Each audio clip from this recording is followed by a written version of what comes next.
என்னங்க, வரப்போற வருஷத்துல நிறைய தீர்மானம் எடுக்க போறேங்க.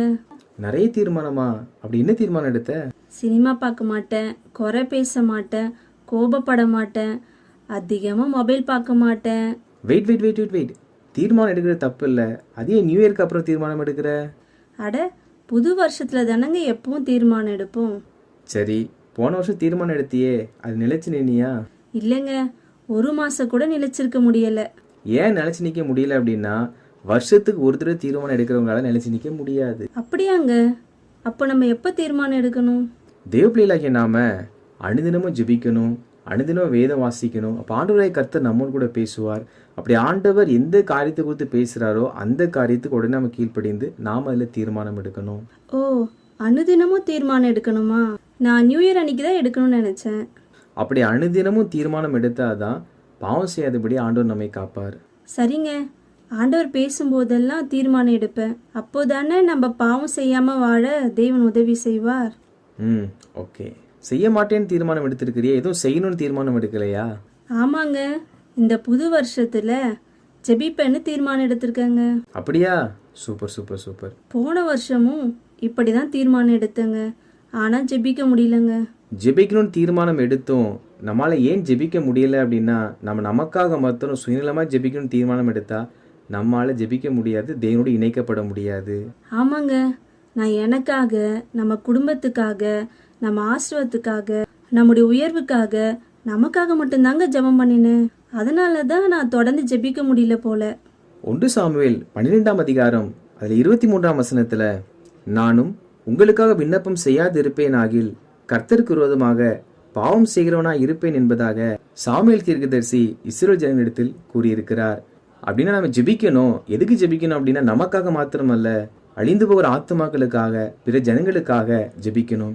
அப்படி நாம் ஜெபிக்கிறவர்களாய் மாறுவோமானால் நிச்சயமாக நம்மால ஜெபிக்காம இருக்க முடியாது. எடுத்த தீர்மானத்தில் நம்மால உறுதியாய் நிற்க முடியும். அப்போதான் ஆண்டவரோடு நம்மால இணைக்கப்பட முடியும். அப்படியாங்க? நான் புது வருஷத்துல இருந்து பிறருக்காக ஜெபிக்கிறேங்க. இப்பதானே சொன்னேன், புது வருஷத்துல இருந்து இல்ல, ஆண்டவர் பேசின உடனே அதுக்கு கீழ்ப்படியணும்னு சொல்லி. ஆண்டவர் அதை தான் எதிர்பார்க்கிறாரு. அட ஆமா இல்ல, நான் இன்னில இருந்து பிறருக்காக ஜெபிக்கிறேன். குட். வேற ஏதாவது தீர்மானம் எடுத்திருக்கிறியா? ஆமாங்க, ஒரு வருஷத்துல வேதாகமம் படிச்சு முடிச்சிடணும்னு தீர்மானம் எடுத்திருக்கேன். அப்படியா? ஆமாங்க, எனக்கு 3 ஃப்ரெண்ட்ஸ் இருக்காங்க. ஒரு ஃப்ரெண்டு ஒரு வருஷத்துல படிச்சு முடிச்சிட்டாங்க, இன்னொரு ஃப்ரெண்டு 6 மாசத்துல படிச்சு முடிச்சிட்டாங்க, இன்னொரு ஃப்ரெண்டு 3 மாசத்துல படிச்சு முடிச்சிட்டாங்க. நானும் ஒரு வருஷத்துல படிச்சு முடிச்சிருவேங்க. வேலைக்கு போயிட்டு அல்லது வீட்டில் வேலை செஞ்சுக்கிட்டு காலையில இரவு மாத்திரம் வாசிச்சா எத்தனை முறை வாசிக்க முடியும்? ஒருவேளை வேகமா வாசிட்டு போயிடுவாங்களோ? ஆமா, ஆதியாகமத்திலிருந்து வேகமா படிச்சிருவோம். ஓ சரி சரி. வேதாகமத்தை வாசிக்க மட்டும்தான் செய்வீங்களா? தியானிக்க மாட்டீங்களா?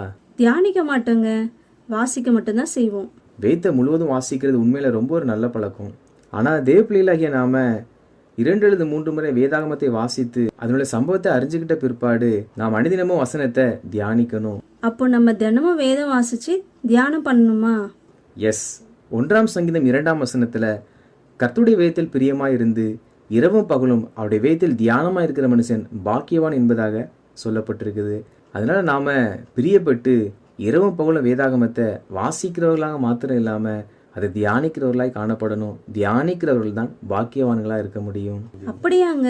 சாது சுந்தர் சிங் அப்படிங்கிற தேவ மனிதர் ஒரு நாளைக்கு ஒரு வசனம் தான் வாசிப்பாராம். அப்படி உபதேசத்தை நம்ம வாசித்து பார்த்தோமானால் ரொம்ப ஆச்சரியமா இருக்கும். நமக்கு இருக்கிற பல சந்தேகத்திற்குரிய பதில்கள் அவருடைய புஸ்தகத்துல நம்மளால வாசிக்க முடியும். அவர் அவ்வளவு தெளிவா பிரசங்கிக்க என்ன காரணம் அப்படின்னா, அவர் ஒரு நாள் ஒரு வசனத்தை வாசித்து அந்த வசனத்தை அந்த நாள் முழுவதும் தியானிக்க ஆரம்பிப்பாராம்.